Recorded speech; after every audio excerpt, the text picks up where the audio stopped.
Hello everyone, welcome to our YouTube channel Force Academy. कैसे हैं आप सब लोग? आई होप आप सब अच्छे होंगे। बहुत दिनों के बाद जैसे हमारी साइंस की क्लास आ रही है तो एक टॉपिक जो था हमने वो कंप्लीट कर लिया था। कौन सा था? Acid, base and salt. उसके जो प्रीवियस ईयर क्वेश्चन थे प्लस एक्सपेक्टेड क्वेश्चन थे वो वाली वीडियो भी हमारी आ चुकी है, तो वो जाके जल्दी जल्दी देख लीजिए। 3 से 4 क्लासेस के अंदर हमने वो चैप्टर क्या कर दिया है, कंप्लीट कर दिया है। उसके अंदर वैसा एक भी क्वेश्चन नहीं बचा है भाई जो कि पेपर के अंदर आया और मैंने ना पढ़ाया हो, ठीक है। बाकी का अगर कुछ रहता भी है तो लास्ट में जब हम मॉक टेस्ट और प्रीवियस ईयर क्वेश्चंस करेंगे तो उसके अंदर कवर हो जाएगा। डाउट आपने लिए नहीं है तो प्लीज कमेंट करके बताया करो आपके क्या क्या डाउट है, ताकि मेरे को भी पता चले कि हाँ आपको इस टॉपिक से रिलेटेड यहाँ पे आपको डाउट आ रहे हैं। तो आज का जो हमारा टॉपिक रहेगा वो रहेगा मेटल एंड नॉन मेटल, यानी धातु और अधातु। ठीक है, तो चलिए हम पढ़ते हैं कुछ जनरल बातें किसके बारे में, मेटल और नॉन मेटल के बारे में।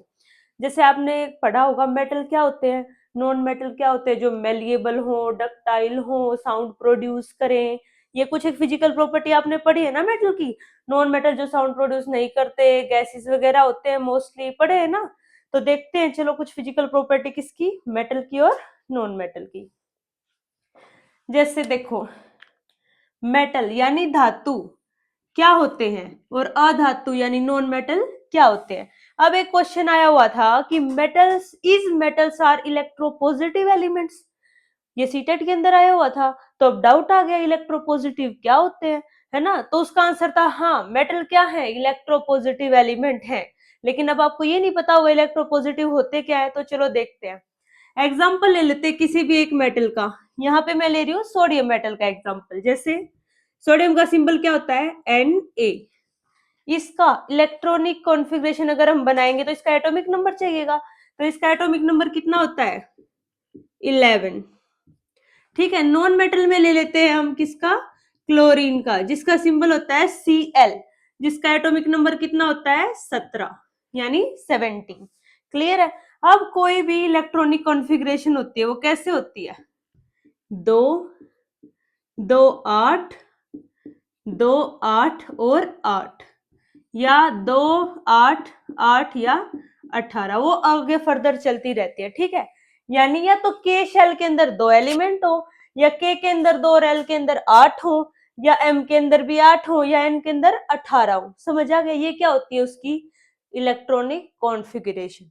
अब इस इलेक्ट्रॉनिक कॉन्फ़िगरेशन को, यानी जब किसी एटम के पास ऐसे नंबर ऑफ इलेक्ट्रॉन होंगे तभी वो क्या हो सकता है, स्टेबल। समझ आ गया। तो अब इसको स्टेबल होने के लिए देखते हैं, चलो भर के देखते हैं। इसकी पहली शेल में 2, दूसरी में 8, 2 और 8 कितने होते हैं, 10। 11 में से 10 गए, कितना बचा, 1, यानी लास्ट इसके शेल में कितना बच गया, 1। अब क्लोरीन का देखते हैं, ये इसको सेटिस्फाई कर रहा है ना, 2 और 8 देखो, है ना। अब इसको देखते हैं क्लोरीन को, 2, दूसरी में 8, 2 और 8 कितने होते हैं, 10, यानी 17 में से 10 गए, कितने बच गए, 7। टोटल कितना हो गया, 17। अब ये किसके नियर बाय जा रहा है, ये इसके नियर बाय जा रहा है ना। अब इसको स्टेबल करने के लिए देखो क्या करना होगा, ये इसके नियर बाय है तो हम देखते हैं इसके पास क्या है, 1 इलेक्ट्रॉन ज्यादा है। तो ये बताओ ये 7 लेगा या 1 देगा। अगर ये 7 इलेक्ट्रॉन लेगा तो इसको एक बहुत ज्यादा अमाउंट ऑफ क्या चाहिए, एनर्जी, जो कि पॉसिबल नहीं है। तो इसके लिए क्या बेनिफिशियल होगा कि ये अपना 1 इलेक्ट्रॉन किसी को डोनेट कर दे। और जब हम किसी को अपनी चीज डोनेट करते हैं तो कैसा चार्ज आता है उसके ऊपर, पॉजिटिव चार्ज। क्लियर है। जब कोई अपने इलेक्ट्रॉन डोनेट करता है तो हमेशा उसके ऊपर कैसा चार्ज आएगा, पॉजिटिव चार्ज। ठीक है, अब देखो इसके ऊपर कैसा आ जाएगा, प्लस का 1, यानी पॉजिटिव चार्ज। अब ये देखो इसके पास लास्ट में 7 है, कितने करने हैं इसको, 8। या तो किसी को ये 7 इलेक्ट्रॉन दे दे, या किसी से 1 इलेक्ट्रॉन लेके ये क्या हो जाए, स्टेबल हो जाए। समझ में आ गया। तो ये क्या करेगा, 1 इलेक्ट्रॉन किसी से लेगा, क्योंकि 7 देना तो पॉसिबल नहीं है, बहुत ज्यादा लॉट ऑफ एनर्जी चाहिए इसके अंदर। तो ये अपना 1 इलेक्ट्रॉन किसी से ले लेगा तो इसके ऊपर कैसा चार्ज आ जाएगा, -1। यानी जितने भी मेटल्स होते हैं वो डोनर होते हैं, इलेक्ट्रोपॉजिटिव होते हैं, क्योंकि उनके ऊपर कैसा चार्ज होता है, पॉजिटिव। और जितने भी नॉन मेटल होते हैं वो गेनर होते हैं, चीजों को गेन करते हैं, इलेक्ट्रॉन्स को लेते हैं, इसीलिए उनके ऊपर कैसा चार्ज होता है, नेगेटिव। इसीलिए उनको क्या भी बोला जाता है, इलेक्ट्रॉन नेगेटिव एलिमेंट्स। क्लियर है ये बात? चलो फिर बढ़ते हैं नेक्स्ट टॉपिक की ओर। अब करते हैं इसकी फिजिकल प्रॉपर्टीज। ठीक है, जैसे अभी आपको बता दिया मैंने क्या, कि जो भी मेटल्स होते हैं वो इलेक्ट्रोपॉजिटिव होते हैं, क्योंकि वो इलेक्ट्रॉन क्या करते हैं, डोनेट करते हैं। जब हम कोई भी चीज डोनेट करते हैं तो क्या होता है, हमारे ऊपर कैसा चार्ज आता है, पॉजिटिव। और जो नॉन मेटल्स होते हैं वो कैसे होते हैं, इलेक्ट्रोनेगेटिव, क्योंकि वो क्या कर रहे हैं, वो इलेक्ट्रॉन्स गेन कर रहे हैं। समझ आ गया? तो जो गेन करेगा वो क्या होगा, नेगेटिव, क्योंकि उसके ऊपर कैसा चार्ज आता है, नेगेटिव चार्ज आता है। अब पढ़ रहे हैं हम फिजिकल प्रॉपर्टीज किसकी, मेटल की। ठीक है, देखो पहली क्या दे रखी है, मेलिएबिलिटी। मेलिएबिलिटी मींस कोई भी मेटल हुआ उसको हम कितनी भी पतली शीट्स के अंदर क्या कर सकते हैं, कन्वर्ट कर सकते हैं बाय यूजिंग हैमर और अनदर एलिमेंट। ठीक है, अगर आप जैसे मान लो कोई पेपर है, जैसे फॉर एग्जांपल ये दो पेपर ही ले लो आप, इनके बीच के अंदर आप गोल्ड वगैरह कुछ भी रखिए, अगर उसको पीटोगे तो क्या कितनी भी पतली शीट्स के अंदर आप उनको क्या कर सकते हो, कन्वर्ट कर सकते हो। यानी मेलिएबिलिटी का मतलब क्या होता है, किसी भी मेटल को हम क्या कर सकते हैं भाई, कन्वर्ट कर सकते हैं, किसके अंदर, थिन शीट्स के अंदर। किसके अंदर, थिन शीट्स के अंदर। इसका एग्जाम्पल क्या होता है, इसके बेस्ट एग्जाम्पल जो होते हैं वो आपके होते हैं गोल्ड और सिल्वर। ये क्या होते हैं इसके एग्जाम्पल, यानी चांदी और सोना। उसको मतलब 1 ग्राम भी जो होता है ना, उसको भी आप पीट पीट के कितनी भी लंबी शीट्स के अंदर क्या कर सकते हो, कन्वर्ट कर सकते हो। समझ आ गया? तो वो उसकी क्या प्रॉपर्टी होती है, मेलिएबिलिटी। यानी उसको हथौड़े से या किसी भी चीज से पीट पीट के हम उसको पतली पतली चादरों के अंदर कन्वर्ट कर सकते हैं। जैसे हमने लोहे की भी चादरें देखी होंगी, स्टील की भी देखी होंगी, तो ये किसकी प्रॉपर्टी होती है, ये प्रॉपर्टी होती है मेटल की। ठीक है, अब दूसरी प्रॉपर्टी देखो क्या है, डक्टिलिटी। इसमें और इसमें क्या डिफरेंस है, मेलिएबिलिटी के अंदर हम शीट्स के अंदर कन्वर्ट कर सकते हैं, ठीक है, और डक्टिलिटी के अंदर हम किसके अंदर कन्वर्ट करेंगे, कन्वर्ट इनटू वायर्स। यानी हम मेटल को कितना ही लंबा खींच खींच के पतली पतली तारों के अंदर कन्वर्ट कर सकते हैं। ये किसकी प्रॉपर्टी है, मेटल की। यानी मेटल को हम कितना ही भी लंबा खींच के वायर्स के अंदर क्या कर सकते हैं, कन्वर्ट कर सकते हैं। 1 ग्राम गोल्ड से 1 किलोमीटर लंबी तार बनाई जा सकती है। ठीक है, तो ये किसकी प्रॉपर्टी होती है, मेटल की। यानी मेटल कन्वर्ट किया जा सकता है वायर्स के अंदर।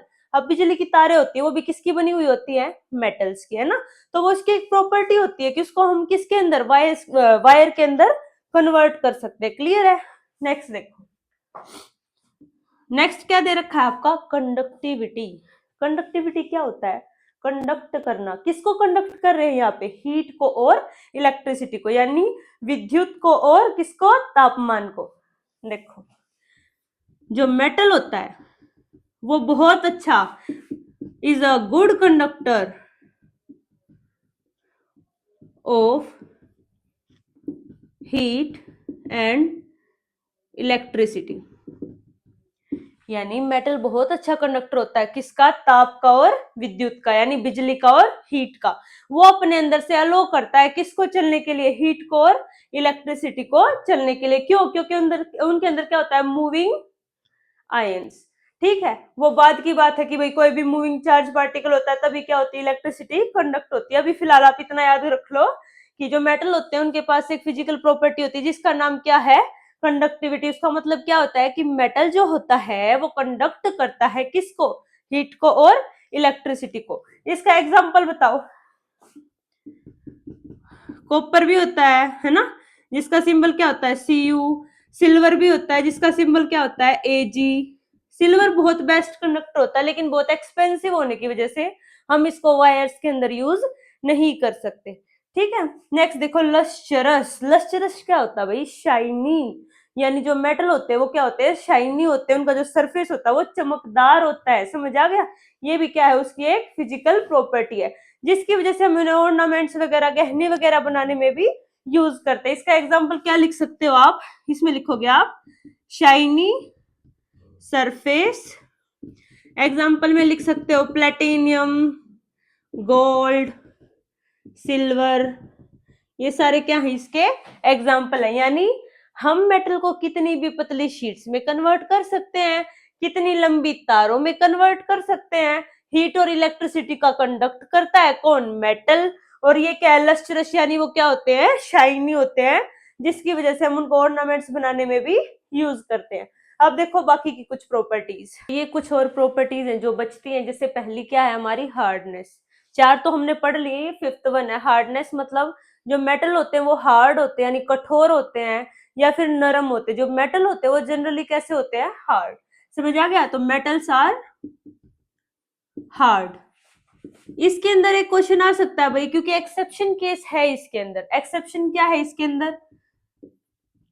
सोडियम और पोटेशियम। यानी ये दो मेटल ऐसे हैं जो क्या होते हैं भाई? सॉफ्ट होते हैं। तो एक्सेप्शन हमेशा क्वेश्चन में पूछी जाती है, तो आप ये दोनों याद रख लेना कि जो मेटल होते हैं वो सारे कैसे होते हैं? हार्ड होते हैं मोस्टली। लेकिन सोडियम और पोटेशियम यहाँ पे क्या है? एक्सेप्शन केस है, यानी ये दोनों क्या होते हैं? सॉफ्ट होते हैं। क्लियर है? स्ट्रॉन्ग होते हैं मेटल्स बहुत ज्यादा, लेकिन उसमें भी क्या एक्सेप्शन है? सोडियम और पोटेशियम क्या होते हैं? स्ट्रॉन्ग नहीं होते। क्लियर है? नेक्स्ट देखो स्टेट, यानी जो मेटल है वो सॉलिड है, लिक्विड है, गैस है, कैसे होते हैं? तो जो मेटल्स होते हैं वो सॉलिड होते हैं। ठीक है? Solid at room temperature. बस इसमें भी एक एक्सेप्शन है फिर, मरकरी। मरकरी क्या होता है? पारा बोलते हैं जिसको। ठीक है? वो कैसा होता है? वो लिक्विड होता है रूम टेम्परेचर के ऊपर। कैसा होता है? लिक्विड। किसके ऊपर? रूम टेम्परेचर के ऊपर। ये भी क्या है? इसके अंदर एक एक्सेप्शन है। समझ आ गया? नेक्स्ट देखो मेल्टिंग एंड बॉइलिंग पॉइंट। जब वो हार्ड होंगे, स्ट्रॉन्ग होंगे, तो उनके मेल्टिंग और बॉइलिंग पॉइंट भी क्या होंगे? हाई। मेल्टिंग और बॉइलिंग पॉइंट कैसे होंगे? हाई। इसीलिए इसमें भी एक एक्सेप्शन सेम डाल सकते हो, जब ये सॉफ्ट है तो इनका मेल्टिंग और बॉइलिंग पॉइंट भी क्या होगा? कम होएगा। तो ये एक्सेप्शन यहाँ पे भी लिखी जा सकती है। क्या? सोडियम और पोटेशियम। नेक्स्ट है डेंसिटी। उनकी जो डेंसिटी होगी वो क्या होगी? वो भी कैसी होगी? High. Metals have high densities. Next देखो सोनोरस। सोनोरस मतलब साउंड प्रोड्यूसिंग। मतलब जितने मेटल होते हैं वो क्या प्रोड्यूस करते हैं? साउंड। आपने देखा होगा मंदिर वगैरह के अंदर जो बेल्स होती हैं वो भी किसकी होती है? मेटल्स की होती है। क्यों? क्योंकि वो बहुत ज्यादा अमाउंट में साउंड प्रोड्यूस करते हैं। क्लियर है? यानी दे प्रोड्यूस साउंड। क्लियर है? नेक्स्ट देखो कलर। कैसे कलर के होते हैं? ये होते हैं ग्रेन कलर। अब इसमें भी एक्सेप्शन है। गोल्ड हो गया, जैसे गोल्ड कैसा होता है? येलो कलर का।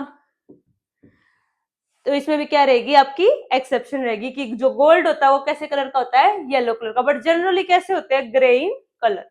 क्लियर है? या फिर ब्राउन। किसका होता है ब्राउन? कॉपर का। ये भी क्या रहेगी? इसके अंदर एक्सेप्शन रहेगी। देखो चार प्रॉपर्टी आपने पढ़ ली थी। पांचवी क्या है? हार्डनेस। मेटल जो होते हैं वो सारे हार्ड होते हैं, इसी के अंदर एक्सेप्शन दी हुई है आपकी सोडियम और पोटेशियम। दूसरा क्या बता रखा है? मेटल जनरली कैसे होते हैं? सॉलिड होते हैं रूम टेम्परेचर के अंदर। लेकिन इसके अंदर भी क्या है? मरकरी क्या है? एक एक्सेप्शन, जिसको पारा भी बोला जाता है, जो थर्मोमीटर वगैरह बनाने में यूज होता है, क्योंकि वो लिक्विड होता है रूम टेम्परेचर के ऊपर। क्लियर है? नेक्स्ट देखो मेल्टिंग और बॉइलिंग पॉइंट क्या रहते हैं? मेटल के हाई रहते हैं। ठीक है? डेंसिटी कैसी होती है? हाई होती है। सोनोरस, यानी ये क्या प्रोड्यूस करते हैं? साउंड प्रोड्यूस करते हैं। लास्ट वन क्या है? कलर। कैसा कलर होता है जनरली इनका? Green colour. इसके अंदर सिर्फ एक गोल्ड है जो क्या है आपका एक्सेप्शन, जिसका कलर कैसा होता है? येलो। अब पढ़ते हैं हम नॉन मेटल की फिजिकल प्रॉपर्टी। चलो देखते हैं नॉन मेटल की प्रॉपर्टीज। जैसे मेटल की हमने फिजिकल प्रॉपर्टी पढ़ ली थी, अब नॉन मेटल की पढ़ रहे हैं। तो मेटल के बिल्कुल अपोजिट होती है किसकी? नॉन मेटल की। जैसे हमने क्या पढ़ा था? मेटल मेलिएबल होते हैं और डक्टाइल होते हैं, यानी हम उनको वायर्स और शीट्स के अंदर कन्वर्ट कर सकते हैं। बट जो नॉन मेटल होते हैं वो कैसे होते हैं? Non malleable and non ductile. समझ गए ना? तो वो मेलिएबल होते हैं ना वो डक्टाइल होते हैं। तो वो कैसे होते हैं? They are brittle. समझ आ गया? वो कैसे होते हैं? ब्रिटल होते हैं, यानी थोड़े भुरभुरे टाइप। समझ में आ गया? जो झड़ते रहते हैं उनको क्या बोलते हैं? Non metal. नेक्स्ट देखो लस्चरस। क्या वो शाइनी होते हैं? नहीं। मेटल कैसे नहीं होते? शाइनी नहीं होते। दे आर नॉन लस्चरस, यानी वो कैसे नहीं होते? शाइनी नहीं होते। समझ आ गया? इसमें भी एक एक्सेप्शन है फिर, कौन? आयोडीन। समझ आ गया? जो आयोडीन होता है वो एक नॉन मेटल है, फिर भी कैसा होता है? शाइनी होता है, लश्चरस होता है। ठीक है, नेक्स्ट देखो सॉफ्टनेस। जो मेटल्स होते हैं वो कैसे थे? हार्ड। तो नॉन मेटल्स कैसे होंगे? सॉफ्ट। तो जितने भी नॉन मेटल होंगे वो कैसे होते हैं? सॉफ्ट। इसमें भी एक एक्सेप्शन आ जाएगा आपका, फिर कौन? डायमंड। डायमंड क्या है? एक एलोट्रोप है, किसका? कार्बन का। क्लियर है? कार्बन के एलोट्रोप पढ़े ना, ग्रेफाइट, डायमंड और फुलरीन पढ़े ना, उसमें से क्या एक डायमंड है जो एलोट्रोप है, किसका? कार्बन का।